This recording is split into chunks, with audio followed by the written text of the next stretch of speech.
Hello, and welcome to TrestleBridge Capital's monthly market and economic recap. Before we begin, here's a quick note from our legal team.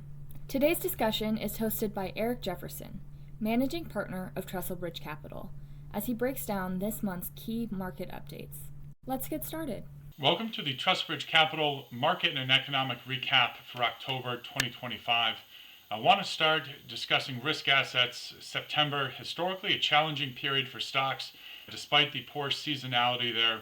Both stocks and bonds continue to grind higher, stocks still trading at all-time highs, with September gains firmly bringing them into double digits on the year. S&P up about 14.5%, with about two-thirds of those gains coming from growth versus value. Again, growth being the investment style that encapsulates a lot of the technology, mega cap AI companies that have certainly been a huge tailwind for both the economy and markets here for the last handful of years. Fortunately, though, we are also starting to see some more broadening out, meaning other segments of the market participating, small caps in particular, up 10% year to date. These are companies that have meaningfully trailed their AI competitors for some time.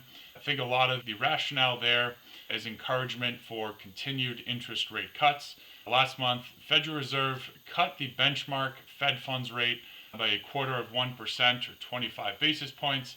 More importantly, they hinted or suggested the likelihood of 2 additional cuts over the balance of this year. Now, in addition to small caps, other beneficiaries of lower interest rates, gold being one of them, gold and the dollar tend to be very inversely correlated. As we lower interest rates, that tends to have a negative impact on our currency. Not surprisingly, you've seen that dollar hedge component of gold help propel it to a 47% return year to date. As well, how we've preferred to play that exposure through gold mining stocks, up almost 3 times that. Lastly, we think about some of the most obvious comparisons between interest rates and asset classes. That would be bonds overall. For moderate risk investors, so for folks in a 60-40 portfolio, that 40% piece is represented by the Bloomberg US aggregate. Bonds, given the recent rate cut as well as expectations for subsequent cuts over the coming quarters, has actually rallied that conservative part of a portfolio to north of a 6% gain year to date. Expectations are for rates to continue to head lower, assuming that inflation does ultimately remain on track. Turning to headlines, now in day 2 of the U.S. government shutdown, this is actually a topic that we go into more detail on in this month's client letter. That is included in our newsletter if you'd like to take a look. From a historical perspective, don't necessarily view government shutdowns as a huge concern for markets. At the end of the day, markets are forward-looking.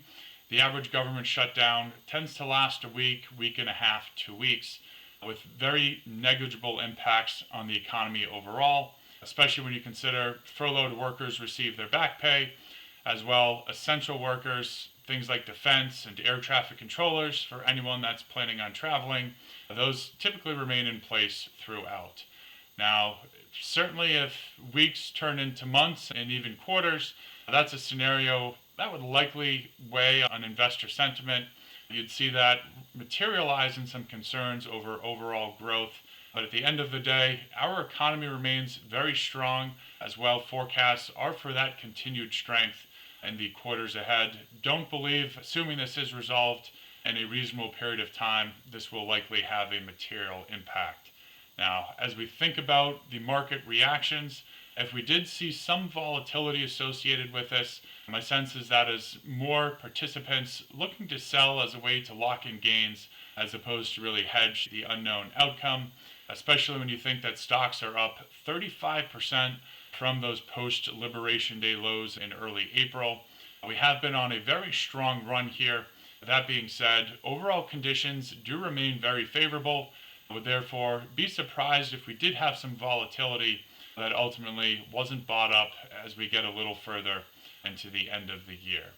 That is all for this month. Appreciate you taking the time to join us. And as always, if you do have any questions, please don't hesitate to send them to our team directly. Thanks again.